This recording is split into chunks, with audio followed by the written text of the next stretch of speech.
really good. Like I told you, I was going to come to you with the production, dealing with things going on now. I don't know Eduardo Yanez, but supposedly it's a Mexican actor. Now, the thing about Mr. Yanez, his son had recently gotten a car crash. So his son got in an accident, and I guess it was without warrant of his family, because he then made a GoFundMe page. And on this GoFundMe page, he basically was putting to pay for the car accident, and it became famous story down in Spain or wherever these Spanish-speaking individuals are. I think he's Mexican, and this actually happened in Los Angeles at a premiere of a Mexican award ceremony that only dealt with Spanish actors. So basically, this guy was awarded. He was given. He was getting funds because he crashed a car, and it came out in June, a little while ago, that him and his son actually did not have a good relationship, because his son made some claims. Now, this is what's crazy. And, usually those are abuse claims, but in this scenario, it could be taken either or. But the claims are his father was womanizing, which in my assumption means he was aggressive with women in his presence. So if you're aggressive with women in your presence, it could be many different ways that could be taken. It doesn't always mean that violence had to literally occur where people were hitting each other. It could be something as simple as him manhandling her, moving her around rough. He doesn't have to lift a hand and hit her. So the womanizing part not only is, let's say, an actual physical thing, it can actually be a mental and verbal thing as well. So he was demeaning in some way, shape, or form to women because they were women.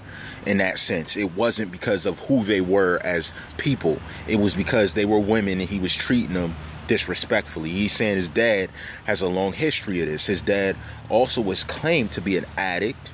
That is all alleged. There's no proof behind that. That could just be something his son's saying, because that's many different forms. He could be saying his father drinks a lot and different things. And only other claim that I was able to really recognize and see that he was saying was just his father was overall, let's say, prideful in a way where he felt he didn't interact with him.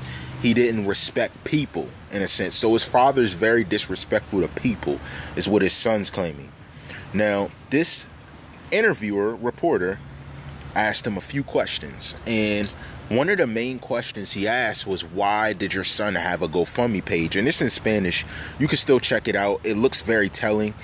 You're checking it out for the action anyway. Now, as he asked this, it seems like he responded, why don't you go send money to my son then? And he slaps the reporter. Now, with the aggression and the readiness he physically assaulted this man with, I can easily see that a lot of stuff his son's saying may be true. And it's all alleged, but with his anger, being quick to anger, one of the things his son said he was, and the fact that he's so nonchalant with being physically abusive to a random man asking a question, it really leads you to believe that there may be more to Mr. Yanez than we're able to see. I don't know much about Eduardo or his movies, or whether he's A-list, B-list, or how they categorize him.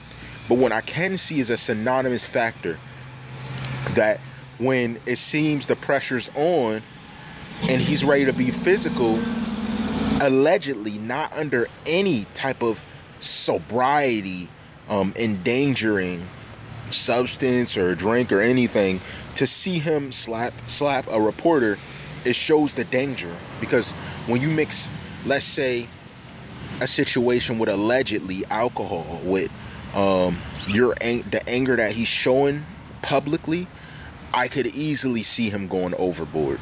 That's what this messed up thing is. And now this reporter has filed in LA a formal petition to basically say, hey, this guy assaulted me. So it seems like a financial gratification is headed his way for this incident you're going to see in a link below.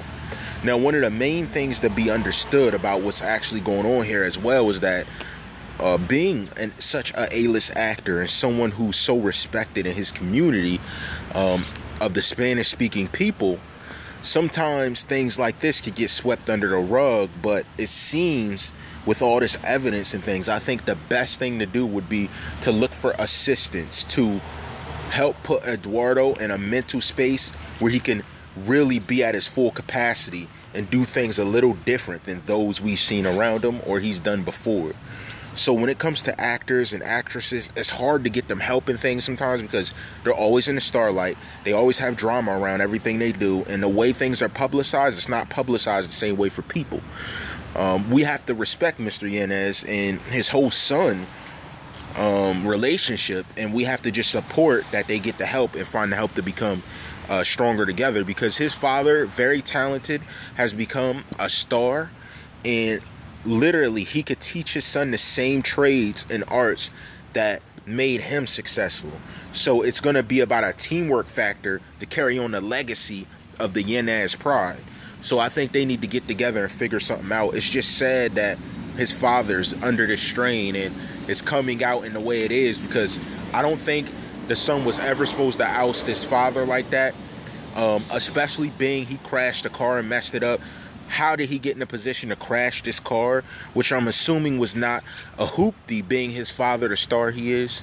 So it leads us to an obedience factor and parenting controls that may have been missing from Mr. Yanez's son's life. And now, as he's trying to control him when he's about to be a man, it's hard because you didn't do what you were supposed to do, allegedly, when he really needed it. Now, he has no respect for items. He has no respect for things his father hands him. And it seems he wants on his own, but he doesn't want to respect who's already given. So on that same token, I could see Mr. Yanez in a situation where Eduardo may have to put his foot down, but it's hard to now because he has a very rebellious child that has had a lot handed to him because his father's success. You got to put your foot down and you got to put that. You spare the rod, you spoil the child. That's how it always been. That's how it always goes. That's what taught me. That's what taught everyone before me. So you really got to use that as a factor for growth. But that's how they're rocking over there in LA. The Spanish awards, slapping reporters. But you know how we rock. All rights reserved.